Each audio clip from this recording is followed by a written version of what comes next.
Bonjour et bienvenue dans cette nouvelle vidéo de la chaîne D'une vie à l'autre avec la méditation.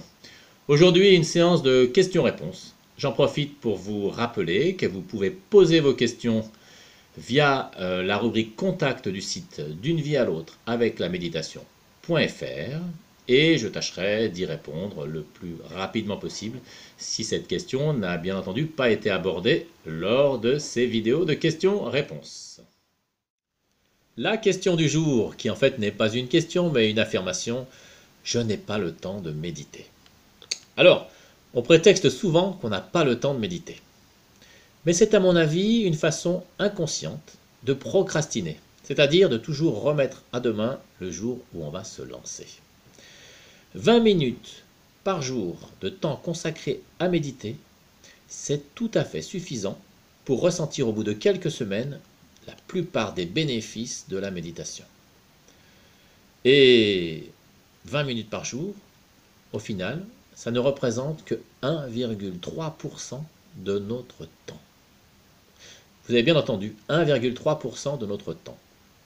Alors, si vous voulez vous motiver et comprendre que passer 20 minutes par jour de méditation n'est pas une perte de temps, mais au contraire un investissement, je vous invite à aller voir les vidéos numéro 1 sur les principes et vertus de la méditation et 35 sur les effets de la méditation sur le cerveau de ma chaîne D'une vie à l'autre avec la méditation. Quand on connaît les nombreux bénéfices de la méditation sur la santé physique et mentale, sur la vie sociale et sur le bien-être en général, on constate que ces 20 minutes sont loin d'être une perte de temps. Alors, par ailleurs, je suis convaincu que se dégager 20 minutes par jour pour méditer, c'est aussi une aubaine pour prioriser nos activités et réduire le temps passé dans des activités plutôt futiles. L'exemple suivant permet d'illustrer la façon dont nous gérons bien souvent notre temps. Considérons que ces grosses pierres, ces cailloux, correspondent à des valeurs primordiales dans nos vies, des valeurs essentielles, comme peuvent l'être la famille, l'épanouissement personnel ou des activités bénéfiques pour notre corps et notre santé. Considérons maintenant que ces graviers peuvent être des activités très importantes comme des activités professionnelles, comme le ménage, le rangement, comme peuvent l'être aussi des tâches administratives à faire. Considérons maintenant que ce sable soit des activités de moindre importance, comme la détente, les loisirs. Et enfin, considérons que cette eau représente les activités superflues auxquelles on se livre parfois, comme je sais pas, regarder des émissions dénuées de tout intérêt à la télévision, voilà, se prélasser, ce qu'on appelle perdre son temps. Alors on a souvent tendance à s'organiser de la façon suivante. Si maintenant on considère que ce récipient est une journée de 24 heures non extensible, alors bien souvent, ce qu'on remplit en premier, eh bien c'est les activités superflues. Et puis ensuite, on va rajouter quelques activités, loisirs, détente et autres. Enfin, on va rajouter le travail et des activités importantes. Et puis, eh bien on s'aperçoit qu'il n'y a plus de place pour rajouter les activités primordiales de notre vie, sans faire déborder le bocal. Et bien entendu, le bocal n'est pas extensible.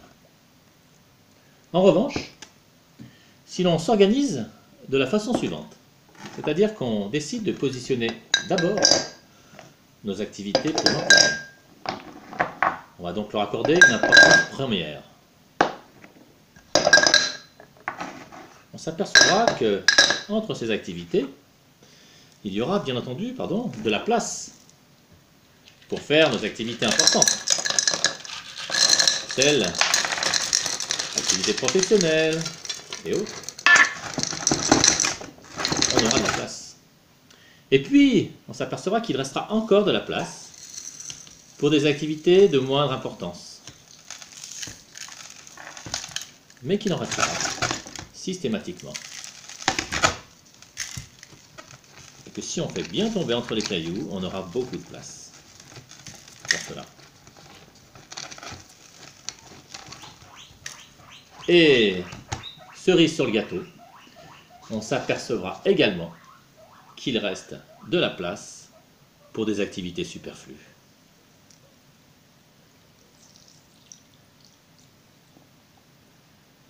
Et cela ne sera pas fait au détriment de nos valeurs principales. Voici quelques questions qui mettent en lumière nos pertes de temps quotidiennes. Alors, combien de temps passez-vous chaque jour sur des réseaux sociaux? Alors une astuce, supprimez les notifications et ça vous évitera de vous connecter trop souvent sur ces réseaux sociaux. Alors, combien d'éditions du journal télévisé vous regardez chaque jour? Une seule pourrait suffire. Alors, combien de temps passez-vous chaque jour à regarder à la télévision ou sur Internet du contenu dénué de tout intérêt, simplement pour vous divertir ou vous détendre? Eh bien, sachez que la méditation vous détendra de façon tout aussi efficace et plus utile. Fort de ce constat, qui s'applique à presque tous, je vous invite donc à reconsidérer votre emploi du temps et à modifier vos habitudes pour vous donner les moyens de méditer chaque jour au moins 20 minutes.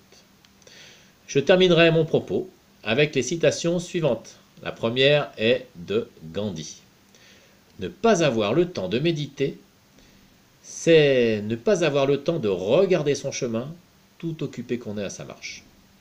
Et puis une autre, de Antoine Sertilange, qui disait « Une demi-heure de méditation est essentielle, sauf quand on est très occupé. Alors, 1 heure est nécessaire. » À bientôt. Et voilà, c'est tout pour aujourd'hui. Si cette vidéo vous a plu, n'hésitez pas à la liker en cliquant sur le petit pouce bleu, à la commenter et bien entendu à la partager.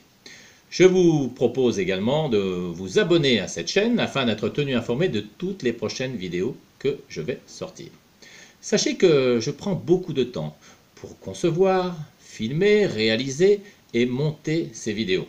Et je vous serai en retour très reconnaissant si vous preniez quelques secondes pour les diffuser et les partager. Voilà, je tenais aussi à vous présenter mon ouvrage « D'une vie à l'autre avec la méditation » qui comporte de très intéressantes informations sur les origines, les principes et les vertus de la méditation, mais qui surtout comporte une méthode simple, progressive et très efficace pour vous initier à cette pratique. Cette méthode est agrémentée de nombreuses vidéos d'enseignement et de méditation guidée qui vous permettront de pratiquer en toute sérénité. Pour en savoir un peu plus sur cet ouvrage, je vous invite à le découvrir via les liens qui se trouvent dans le descriptif de cette vidéo. Vous pourrez également en lire un extrait et en savoir un peu plus sur son auteur. Voilà, je vous dis à très bientôt sur la chaîne D'une vie à l'autre avec la méditation.